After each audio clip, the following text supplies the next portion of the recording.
ప్రభుత్వాన్ని అస్థిరపరచడం, విభేదాలు సృష్టించే విధంగా ఆయన మాటలు ఉన్నాయని చెప్పేసి అక్కడ ఆయన మీద కేసు పెట్టి ఐ థింక్ వారిని హైదరాబాద్ లో అరెస్ట్ చేసి బై రోడ్ సిఐడి ఆఫీసుకు తీసుకొచ్చారని అప్పుడు చదవడం జరిగింది నేను. ఆ తర్వాత ఆయన కస్టడీ తీసుకుని ఆ కస్టడీలో ఆయన్ని బలప్రయోగం చేశారని, ఆ తర్వాత ఆయన మెజిస్ట్రేట్ కంప్లైంట్ చేయడం, మెజిస్ట్రేట్ కంప్లైంట్ చేసిన తర్వాత వారిని ఐ థింక్ గుంటూరు జనరల్ హాస్పిటల్లో వారి మెడికల్ ఎగ్జామినేషన్ జరగడం, ఆ తర్వాత ఆయన ఐ థింక్ హైకోర్టుకు వెళ్లారు. ఫైనల్ గా సుప్రీం కోర్టు వచ్చేసి ఈయన్ని ఇక్కడ హైదరాబాద్ లో ఉన్న ఆర్మీ హాస్పిటల్లో ఈయన ఇంజరీస్ గురించి మీరు రిపోర్ట్ ఇవ్వండి అని చెప్పి ఇవ్వడం జరిగింది. ఇది బేసిక్ గా నాకు గుర్తున్న కొన్ని అంశాలు. అవును సార్. సో ఈ విషయాల్లో ఇంత జరిగినా కూడా ఆయన ఐ థింక్ స్పీకర్ గారికి కూడా కంప్లైంట్ చేశారు అక్కడ పార్లమెంట్ లో, ఈ విధంగా ఒక సిట్టింగ్ ఎంపీ మీద ఈ విధంగా జరిగింది, సో దాని మీద ఎంక్వైరీ చేయమని. ఆ తర్వాత ఆయన ఇచ్చిన కంప్లైంట్ తర్వాత కూడా ఏమి ఇవ్వలేదు. ఐ థింక్ రీసెంట్ గా ఆయన అఫెన్స్ రిజిస్టర్ చేశారు. ఐ థింక్ అందులో 307 కూడా ఇంక్లూడ్ చేశారు అనుకుంటా. అంటే ఆయన చంపడానికి ప్రయత్నించారని చెప్పేసి ఆయన కొంతమంది సీనియర్ ఆఫీసర్ల పేరు కూడా ఇచ్చారని నేను విన్నాను. ఇందులో భాగంగా ఈ రోజు I think additional SP Vijay Paul గారిని అరెస్ట్ చేశారని చెప్పేసి నేను విన్నాను. ఆయన యాంటిసిపేటరీ బెయిల్ కోసం ప్రయత్నించారనుకుంటాను హైకోర్టులో. ఆ తర్వాత ఇక్కడ హైకోర్టులో కాకుండా ఆయన సుప్రీం కోర్టుకు వెళ్ళి సుప్రీం కోర్టులో కూడా రిజెక్ట్ అయింది అనుకుంటాను మండే. ఆ తర్వాత చాలా మంది మాట్లాడుతున్నారు, సో విచారణకి సహకరిస్తున్నారు అంటూనే, అంటే ఒక ఐపీఎస్ ఆఫీసర్ అయినంత మాత్రాన ఇంకొక ఆఫీసర్ని అక్కడ ఇన్వెస్టిగేషన్ ఆఫీసర్ గా వేస్తే ఆయనకి గౌరవం ఇవ్వకూడదు, సర్వీస్ లో నాకంటే తక్కువ అనేటువంటి ఒక ఫార్ములాని ఇక్కడ తీసుకొచ్చారని చెప్పి సమాచారం సార్. దాన్ని ఎలా తీసుకోవాలి? ఏవొద్దంటే ఒకప్పుడు మన మీద చట్టంలో మన మీద అఫెన్స్ రిజిస్టర్ అయిన తర్వాత మనం కూడా సర్వసాధారణ వ్యక్తిగా అక్కడ మనకు తెలిసి ఉన్న ఇన్ఫర్మేషన్ ఇవ్వాలి. తర్వాత భారత రాజ్యాంగం తీసుకుంటే ఎవరిని కూడా వాళ్ళ దగ్గర ఉన్న ఇన్ఫర్మేషన్ ని డిస్క్లోజ్ చేయడానికి కూడా they need not disclose or they need not give the evidence అంటారు మామూలుగా. అంటే నన్ను సెల్ఫ్ ఇన్క్రిమినేటింగ్ ఎవిడెన్స్ ఇవ్వాల్సిన అవసరం లేదని కూడా భారత రాజ్యాంగంలో ఉంది. సో ఆర్టికల్ 21, ఆర్టికల్ 22 మీరు చూస్తే అందులో కూడా ఏమున్నదంటే article 21 is right to life, తర్వాత వచ్చేసి nobody can be a compelled to give evidence against himself. So ఇది కూడా మనకు చట్టబద్ధంగా ఉన్న విషయం. కాబట్టి ఇప్పుడు ముఖ్యంగా వారిని రోజు ఐ థింక్ జ్యుడిషియల్ కస్టడీకి పంపించినట్టున్నారు. ఆ తర్వాత మళ్ళా పోలీసులు ఏ విధంగా ఆయన పోలీస్ కస్టడీ తీసుకుంటారో లేదో చూడాలి. 14 days రిమాండ్ అయితే ఇచ్చారు. 14 days రిమాండ్ అయితే ఇచ్చారు కోర్టు వారు ప్రస్తుతానికి. ఇంకా జ్యుడిషియల్ దానికైతే ప్రాసెస్ జరగలేదని అయితే తెలుస్తోంది. సో ఇప్పటి వరకు ఉన్న దాంట్లో అయితే మాత్రం చాలా క్లియర్ గా రిమాండ్ రిపోర్ట్ లో మెన్షన్ చేశారు వాళ్ళు. మొదట 14 days మామూలుగా జ్యుడిషియల్ రిమాండ్ కి ఇస్తారు. ఆ తర్వాత పోలీస్ రిమాండ్ కోసం పోలీసులు అడిగితే ఆ తర్వాత అందులో సత్యాసత్యాలు పరిశీలించి వారిస్తారు. అప్పుడు ఇంటర్వ్యూషన్ చేయడానికి పోలీసులకు కూడా అవకాశం దొరుకుతుంది. దాని నుంచి ఆయన దగ్గర నుంచి సమాచారం రాబట్టవచ్చు. ఇవి ముఖ్యంగా ఉన్న అంశాలు. కాబట్టి ఈ విధంగా ఒక సీనియర్ ఆఫీసర్ అరెస్ట్ అవడం అన్న దాని గురించి మీరు మాట్లాడారు. ఎందుకంటే కస్టోడియల్ వైలెన్స్ అనేది చాలా serious. Even death in custody కూడా చాలా సీరియస్ గా పరిగణించబడుతుంది. మీరు యాక్చువల్ గా సిఆర్పిసి తీసుకుంటే అందులో సెక్షన్ 176 పాత సిఆర్పిసిలో పోలీస్ డెత్ ఇన్ కస్టడీ జరిగితే వెంటనే దాన్ని సిఐడికి రెఫర్ చేయాలి, నేషనల్ హ్యూమన్ రైట్స్ కమిషన్ కి ఇన్ఫార్మ్ చేయాలి. ఇవన్నీ కూడా అందులో ఉన్న విషయాలు. ఇది చాలా సీరియస్. అదేవిధంగా కస్టోడియల్ రేప్ కూడా చాలా సీరియస్. అందులో పనిష్మెంట్ చాలా సివియర్ గా ఉంటుంది. అంటే పోలీసుల ఆధీనంలో ఉన్న వాళ్ళని, ఎందుకంటే వన్స్ అరెస్ట్ చేసిన తర్వాత ఆ మనిషికి ఏ విధమైన అన్ని ఫ్రీడమ్ కోల్పోతాడు. ఆ కోల్పోయిన సందర్భంలో కూడా అతని మీద బలప్రయోగం చేయడం అన్నది చాలా సీరియస్ గా తీసుకుంటుంది చట్టం. అంటే మీరు మీకున్న ప్రొఫెషనల్ నాలెడ్జ్ తో వాళ్ళ దగ్గర ఉన్న సమాచారాన్ని రాబట్టాలి. ఇదే ఇంటరాగేషన్ అంటారు. కరెక్ట్. ఇంటరాగేషన్ కి ఎప్పుడో కూడా చాలా ఓపిక్ గా మనం ఇంటరాగేట్ చేయాలి. అంటే వాళ్ళతో పాటు కూర్చోవాలి. ఆ తర్వాత మనకున్న సమాచారాన్ని వాళ్ళ ముందు పెట్టి వాళ్ళ దగ్గర నుంచి ఉన్న సమాచారాన్ని రాబట్టాలి. ఇది interrogation is an art. So ఆ విధంగా చేయాల్సింది పోయి చాలా మంది ఏం చేస్తారంటే కస్టడీలో వచ్చిన వారిని కొట్టడం మొదలు పెడతారు. ముఖ్యంగా ఇవేంటంటే ప్రాపర్టీ అఫెన్సెస్ లో ఎక్కువ అవుతుంది. ఎవరింటో దొంగతనం కానీ ఇలాంటివి జరిగినప్పుడు ఎవరినైనా పట్టుకున్నప్పుడు వాళ్ళ దగ్గర నుంచి ఆ సంపద, ఆ ప్రాపర్టీని రాబట్టడం కోసం వాళ్ళ మీద ఈ విధంగా బలప్రయోగం చేసిన సందర్భాలు చాలా ఉన్నాయి. ఆ సందర్భంగా ఆ మోతాదు ఎక్కువయ్యి కస్టడీలో చనిపోయిన కేసులు కూడా చాలా ఉన్నాయి. ఆ కస్టడీలో చనిపోయిన కేసులో చాలా మంది పోలీసులు అరెస్ట్ అయిన సందర్భాలు కూడా ఉన్నాయి. కాబట్టి వీటన్నిటినీ చూసుకొని పోలీస్ జాబ్ అన్నది ఎస్పెషల్లీ ఇంట్రాగేషన్ లో, అందుకనే మీరు చూసుకుంటే Joginder Kumar versus state of UP అని 1994 లో ఒక జడ్జిమెంట్ వచ్చింది. ఆ జడ్జిమెంట్ లో మీకు అధికారం ఉంది కదా అని ఎవరిని బట్టి వాడిని అరెస్ట్ చేయొద్దని చెప్పింది. తర్వాత అర్నేష్ కుమార్ జడ్జిమెంట్ కూడా ఒకటి చాలా ఇంపార్టెంట్. అంటే 7 సంవత్సరాలలో శిక్ష లోపల ఉన్న కేసుల్లో సర్వసాధారణంగా పోలీసులు నోటీసులు ఇవ్వాలి. ఇదే 41A నోటీస్ అంటాం మనం ఎప్పుడు కూడా సిఆర్పిసిలో 41A నోటీస్. ఇప్పుడు అది బిఎన్ఎస్ లో ఐ థింక్ 36 ఎంత అయింది అనుకుంటాను. సో ఈ విధంగా నోటీసులు ఇవ్వడం, అందువల్ల అరెస్ట్ చేయడం అన్నది మీకు అధికారం ఉంది కదా అని ఉపయోగించకండి అన్నది కూడా సుప్రీంకోర్టు అనేక సందర్భాల్లో చెప్పిన విషయాలు. కాబట్టి ఎన్ని చెప్పిన విషయాలున్నా కూడా చాలా సార్లు ఏమవుతుందంటే ఈ విధమైన చర్యలు తీసుకోవడం, దానివల్ల వారే మళ్ళా అరెస్ట్ అవ్వడం, ఇవన్నీ కూడా జరుగుతుంది. దానివల్ల ఏమవుతుందంటే పోలీసుల యొక్క ప్రతిమ ఏదైతే ఉందో, ఇమేజ్ ఏదైతే ఉందో, దానికి చాలా ఒక రకమైన it creates a dent about the police image. అంటే ఒక వ్యక్తి తప్పు చేశాడు, ఆ వ్యక్తిని వ్యక్తిగానే చూడాలి, అది పోస్ట్ అయినా ఏదైనా కానీ.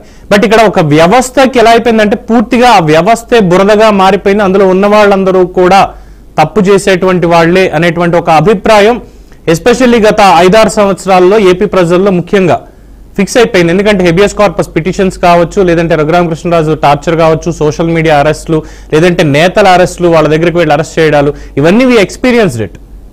సో దీంట్లో ఇప్పుడు విజయ్ పాల్ కావచ్చు, లేదంటే పివి సునీల్ కావచ్చు, all they are ranked officers, IPS officers.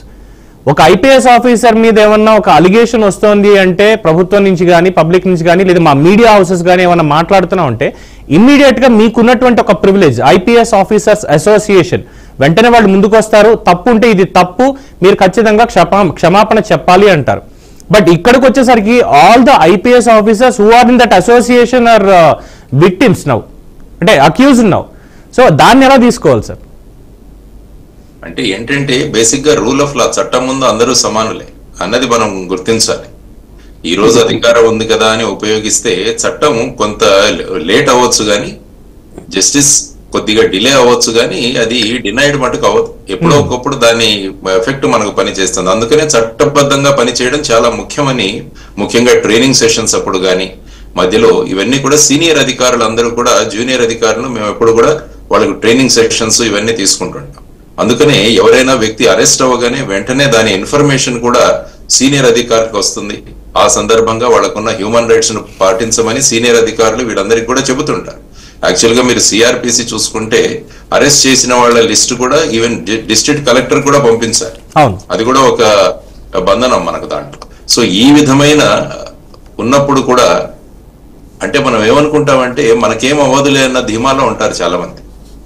అంటే జనరల్ గా ఏంటంటే ఇటువంటి వాళ్ళు రాజకీయ నాయకులు ఎవరైతే ఉంటారో వాళ్ళు మనకు అన్ని కూడా భద్రత కల్పిస్తారన్న భావాలు ఉంటాయి. కానీ ప్రజాస్వామ్యంలో రాజకీయాల్లో ఉన్న వ్యక్తులు శాశ్వతంగా ఉండరు. అందుకనే యాక్చువల్ గా పర్మనెంట్ ఎగ్జిక్యూటివ్ అంటే అది బ్యూరోక్రసీ. అంటే రాజకీయాల వాళ్ళు 5 సంవత్సరాల్లో మారుతూ ఉంటారు, కానీ మారనేది బ్యూరోక్రసీ. కాబట్టి వీరు నియమాలను పాటించాల్సిన అవసరం చాలా ఉంది. మనకు ఎవరో అండదండలు ఉంటాయన్న భావనతో పనిచేస్తే ఏమంటే లా విట్స్టన్లు వాళ్ళు అక్కడే ఉంటారు కాబట్టి చాలా ఇన్ఫ్లుయెన్స్ చేసే అవకాశం కూడా ఉంది. కరెక్ట్. ఇంకొక ముఖ్యమైన విషయం ఏంటంటే చాలా చోట్ల లోకల్ ఎమ్మెల్యే లెటర్ ఇస్తే తప్ప అక్కడ పోలీస్ స్టేషన్ ఇన్ఛార్జిని వేరట. అది నేను ఇక్కడ వింటున్న విషయం. లెటర్ తీసుకురావాలంటే ఇక్కడ నుంచి, అంటే వాళ్ళు రికమెండ్ చేస్తే ఇది చట్టబద్ధంగా ఇది చాలా తప్పు. అఫ్ కోర్స్ దానికి సంబంధించి గతంలో కొన్ని ఫోన్ కాల్స్ కూడా లీక్ అయ్యాయి, ఎవరెవరు కాళ్ళు పట్టుకుని పోస్టింగ్ వేయించుకున్నారో అన్నటువంటివి కూడా అన్ని చూసాం. సో అది ఒక కొత్త రకమైనటువంటి సంస్కృతికి తెరతీస్తుంది కాబట్టి ఈరోజు వ్యవస్థలు ఇలా ఉన్నాయి అనుకోవచ్చేమో అనేది ఒక అభిప్రాయం సార్. ఎందుకంటే మా తరం వాళ్ళకి చూసుకున్నప్పుడు మేము కేఎస్ వ్యాస్ గారి గురించి విన్నాం, శ్రీనివాస్ గారి గురించి విన్నాం, చదలవాడు ఉమేష్ చంద్ర గారి గురించి విన్నాం, ఇంకా చాలా మంది eminent IPS and IAS officers like Subrahmanyam గారు, పివిఆర్కే ప్రసాద్ గారు, ఇలాంటి వాళ్ళు ఎంతో మంది పేర్లు విని వి గాట్ ఇన్స్పిరేషన్. అంటే వీళ్ళలా అయితే బాగుంటుంది కదా, వీళ్ళు ఇంత చక్కగా చేశారు కదా, పరిపాలనని ఇలా చేయించారు కదా అని చెప్పి. అండ్ తర్వాత వచ్చేసరికి ఇంకా సీనియర్స్ ఆఫీసర్స్ వచ్చారు, ఎఫిషియెంట్ ఆఫీసర్స్ వచ్చారు చాలా మంది. బట్ ఇప్పుడున్నటువంటి పరిస్థితి చూస్తే సివిల్స్ అవసరం లేదు, ఐపీఎస్ ఐఎస్ వదిలేసేయండి అవసరం లేదు అనేటువంటి ఒక అభిప్రాయాన్ని తల్లిదండ్రులు కూడా కలిగేలాగా ఈ ప్రస్తుతం ఉన్నటువంటి సంఘటనలు చూస్తుంటే నిజంగా చాలా బాధాకరంగా ఉంది. దీనికి ప్రధానమైన కారణం ఏంటంటే పోలీస్ రిఫార్మ్స్ అని తీసుకురావాల్సిన అవసరం చాలా ఉంది. మీరు యాక్చువల్ గా చూసుకుంటే 1996లో ఒక కోర్టులో ఒక పిటిషన్ వేయడం ఉంది. ప్రకాష్ సింగ్ గారు అని చెప్పేసి ఆయన పోలీస్ రిఫార్మ్స్ కావాలని చెప్పి 1996 లో ఒక పిటిషన్ వేస్తే దానికి సుప్రీంకోర్టు 2006వ సంవత్సరంలో జడ్జిమెంట్ ఇచ్చింది. అందులో వాళ్ళు చెప్పిన అంశాలు ఏంటంటే, మొదటిది పోలీసు విభాగం పనిచేయడానికి వారి మీద సూపర్విజన్ గాని వారి మీద వాచ్ పెట్టడానికి స్టేట్ సెక్యూరిటీ కమిషన్ ను ఏర్పాటు చేయాలన్నది ఫస్ట్ వాళ్ళు ఇచ్చిన రిఫార్మ్ నెంబర్ 1. ఈ స్టేట్ సెక్యూరిటీ కమిషన్ లో ముఖ్యమంత్రి, తర్వాత వచ్చేసి హోంమంత్రి, ఆ తర్వాత లీడర్ ఆఫ్ అపోజిషన్, ఆ తర్వాత ఎమినెంట్ పీపుల్, కొంతమంది జడ్జీలు, వీళ్ళందరూ కూడా ఉంటారు. కానీ చాలా రాష్ట్రాలు ఈ స్టేట్ సెక్యూరిటీ కమిషన్ అన్నది ఏర్పాటు చేయలేదు. దానివల్ల ఏమవుతుందంటే పోలీసు విభాగం మీద అజమాయిషి చేసే వాళ్ళు ఎవరు అన్నది ఒకటి ఆగిపోయింది. రెండవది, ఆ పోలీస్ రిఫార్మ్స్ లో ఇచ్చిన రెండవ రికమెండేషన్ ఏంటంటే, డైరెక్టర్ జనరల్ ఆఫ్ పోలీస్ అన్న వ్యక్తికి 2 సంవత్సరాల మినిమం టెన్యూర్ ఉండాలి అన్నది రెండవ రిఫార్మ్. అంటే ఏమవుతుందంటే, సాధారణంగా ఇప్పుడు చూడండి, అనేక రాష్ట్రాలు ఇన్ఛార్జ్ డీజీలు లేకుంటే అడిషనల్ ఛార్జ్ ఈ విధంగా ఉంటుంది, కానీ రెగ్యులర్ డీజీపీలను అపాయింట్ చేయట్లేదు. దానివల్ల ఏమవుతుందంటే, మనం సీఎం ఎవరు కావాలంటే వాళ్ళని డీజీగా అపాయింట్ చేయవచ్చు అన్న భూమిక కూడా ఈ పోలీస్ విభాగంలో రావడం వల్ల ఎవరు ప్రభుత్వానికి సన్నిహితంగా ఉంటారో వారు డీజీలు అవుతారన్న ఒక భావనతో చాలా మంది ఈ గవర్నమెంట్ కు సన్నిహితంగా ఉండే ప్రయత్నాలు చేస్తూ ఆ అడిషనల్ అడ్హాక్ డీజీలతోనే నడుపుతున్నారు. అందుకనే మొన్న సుప్రీంకోర్టు అందరి నుంచి అఫిడవిట్ అడిగింది, మీరు ఈ రిఫార్మ్స్ ఇంప్లిమెంట్ చేస్తున్నారా? తర్వాత ఏంటంటే, ఎవరికైతే ఇంకా మినిమం 6 నెలల సర్వీస్ ఉందో అటువంటి వాళ్ళవి 3 పేర్లు స్టేట్ గవర్నమెంట్ యూపీఎస్సీకి రికమెండ్ చేయాలి. యూపీఎస్సీ ఆ ప్యానెల్ అప్రూవ్ చేసిన తర్వాత ఆ ప్యానెల్లో ఒకరిని డీజీగా అపాయింట్ చేసి వారికి 2 సంవత్సరాల టెన్యూర్ ఇవ్వాలని చెప్పి ఆ రిఫార్మ్స్ లో. తర్వాత పోలీసు విభాగంలో ట్రాన్స్ఫర్ కోసం వాళ్ళు స్పెషల్ గా 2 కమిటీలు కూడా ఏర్పాటు చేయమని చెప్పింది, డిపార్ట్మెంటల్ ప్రమోషన్స్ గానీ ట్రాన్స్ఫర్స్ గానీ. సో ఈ విధంగా చూసుకుంటే తర్వాత పోలీస్ కంప్లైంట్ అథారిటీ ఒకటి ఏర్పాటు చేయమని కూడా చెప్పింది. అందులో అంటే ఒక రిటైర్డ్ జడ్జి ఆధ్వర్యంలో పోలీస్ కంప్లైంట్ అథారిటీ స్టేట్ కి తర్వాత మిగతా రీజన్స్ కి కూడా ఏర్పాటు చేయాలని చెప్పి. కాబట్టి ఇటువంటివి 2006వ సంవత్సరంలోనే వచ్చాయి. వీటిని గనుక పాటించి ఉంటే ఏమవుతుందంటే, మనం ప్రస్తుతం చర్చించుతున్న అనేక విషయాల మీద కొన్ని అటువంటి విషయాలు జరగకుండా ఉండేవి. కాబట్టి ఇప్పుడైనా ప్రభుత్వాలు మేల్కొని రెగ్యులర్ డీజీని 2 సంవత్సరాలకు అపాయింట్ చేయడము, తర్వాత స్టేట్ సెక్యూరిటీ కమిషన్ ను ఏర్పాటు చేయడం, ఇవన్నీ కూడా చూడాల్సిన అంశం. సో ఎందుకంటే ఎప్పుడైతే మనం ఇటువంటి విధానాలు ఉన్నా కూడా వాటిని పాటించమో ఇటువంటి విషయాలు జరుగుతాయి, ఇటువంటి చర్యలు జరుగుతాయని గమనించాల్సిన అంటే పిల్లి మెడలో గంట కట్టేది ఎవరు సార్ ఇక్కడ ఈ పాయింట్